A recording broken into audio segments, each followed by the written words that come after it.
Break के बाद आपका एक बार फिर से इस्तकबाल है दुनिया जहां से निराले आपके अपने चहेते टीवी शो हिंदुस्तान हमारा में, जो दुनिया के मुसलमानों की अपनी बुलंद आवाज है। 66 साल की उम्र में मुल्क, कौम और अवाम की खिदमत करने का जज्बा उनमें जरा भी कम नहीं हुआ।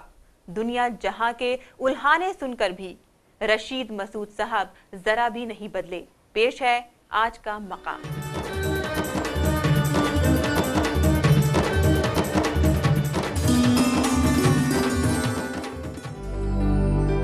हिंदुस्तानी सियासत में एक जाना माना नाम है रशीद मसूद। रशीद मसूद 15 अगस्त 1947 के तारीखी दिन में उत्तर प्रदेश के सहारनपुर जिले के गंगोह कस्बे में एक जमींदार घराने में पैदा हुए थे।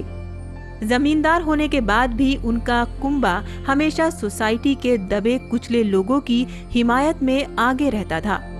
मिजाज हमारे यहाँ भी कुछ जमींदारों का ऐसा था कि वो आम लोगों को पक्के मकान नहीं बनाने देते थे, और कुछ का मिजाज ऐसा भी था कि अपने मकान के सामने से जूता पहन के लोगों को निकलने देते थे।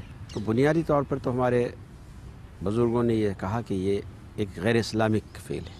तो यहाँ तक पहुँच गई कि टोटल ज़मींदार एक तरफ हो गए, वो चाहे हिंदू थे या मुसलमान थे, और हम लोग अकेले अलग एक तरफ हो गए।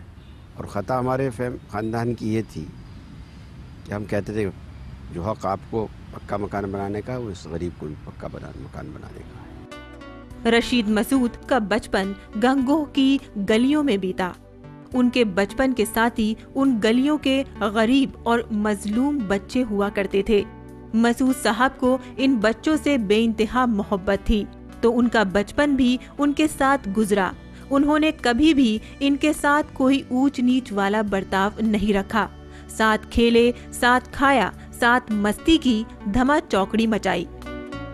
और सबसे एक अच्छी बात जो थी हमारे घर में, मुझे लगा कि हम पे उन गरीब बच्चों के साथ खेलने पे कोई पाबंदी नहीं थी, और हम अपने बचपन में ज़्यादातर उन्हीं के साथ खेलते थे, उन्हीं के साथ बैठते थे, उन्हीं घरों में खाना भी खा लिया करते थे, जाके मक्का की रोटी हुआ करती थी। वो बचपन में बेहद शरारती थे।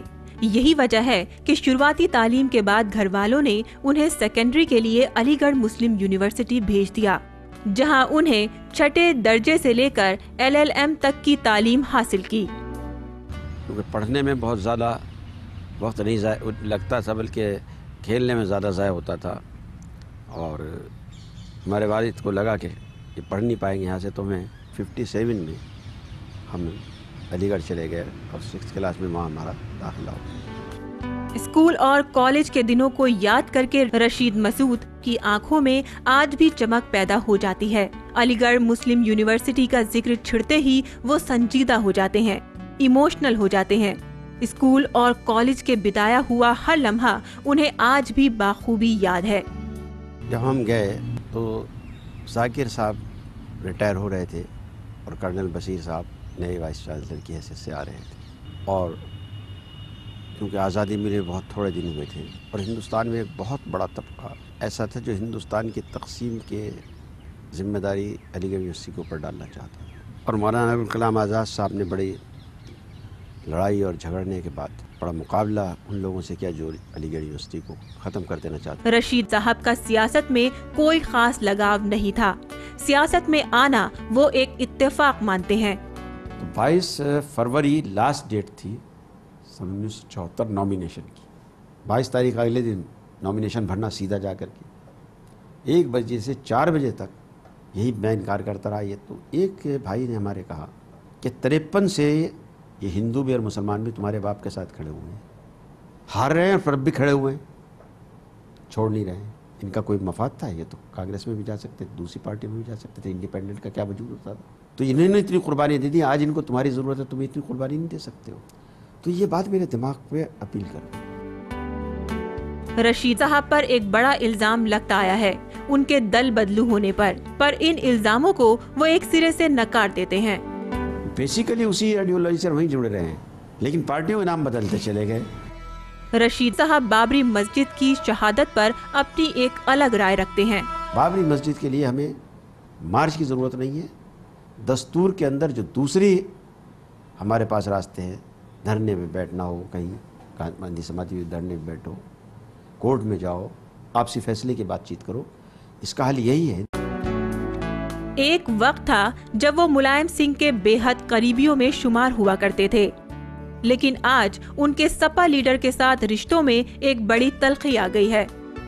मुलायम सिंह जी के साथ था, ईमानदारी के साथ था। मेरी ख्वाहिश थी कि मुलायम सिंह जी को न छोड़ो, लेकिन मुलायम सिंह जी ने कोई रास्ता नहीं छोड़ा। रशीद साहब को इस बात का बेहद अफसोस है कि वो जिंदगी में कभी भी अपने घर वालों को पूरा वक्त नहीं दे सके। जितना वक्त देना चाहिए वो नहीं दे पाता हूँ, लेकिन इस बारे में मेरी बीवी बेचारी है, अल्लाह मैंने शायद मेरे लिए बनाया था, उसने कभी आज तक शिकायत नहीं की। उन्हें खुशी इस बात की है कि उनका कोई भी अपना कभी उनके फैसले के खिलाफ नहीं गया। आज भी उन्हें अपने सियासी सफर में उनके परिवार वालों का पूरा साथ हासिल है। अल्लाह का ये करम है कि मेरे अपने बच्चे भी और भतीजे भी अल्लाह में सबको दे। कोई बेचारा भूलने की पोजीशन में नहीं है, जो हम फैसला कर देते हैं सब मानते हैं। हिंदुस्तान की सियासत में एक लंबा सफर तय करने वाले रशीद मसूद साहब का मानना है कि उन्होंने आज तक कभी भी मजहब की सियासत नहीं की है। मैं थॉरोली पक्का मुसलमान हूँ अल्हम्दुलिल्लाह, और सेकुलर इंसान हूँ। कभी भी मजहब की बुनियाद पर फैसले नहीं करता हूँ, हक की बुनियाद पर करता हूँ। मसूद साहब 65 साल के हो चुके हैं, लेकिन मुल्क और आवाम की खिदमत करने का जज्बा अब भी कम नहीं हुआ है। ऐवान के कामकाज से फारिग होने के बाद वो अक्सर पार्टी की मजबूती के बारे में सोचते हैं।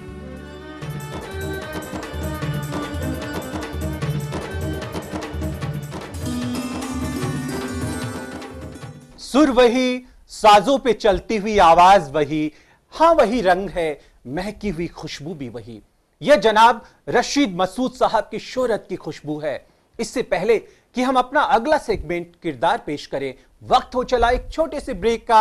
आप कहीं जाइएगा नहीं, यूं ही संभाल कर रखिएगा वक्त की धड़कनों को। हम लौट कर आते हैं पल दो पल में। हमारे समाज का ये एक बड़ा अजीब सा दस्तूर रहा है कि मुस्लिम कौम को मीडिया में या फिर सिनेमा में कई बारी हम लोग मिस ब्रांडिंग करने की कोशिश की गई है।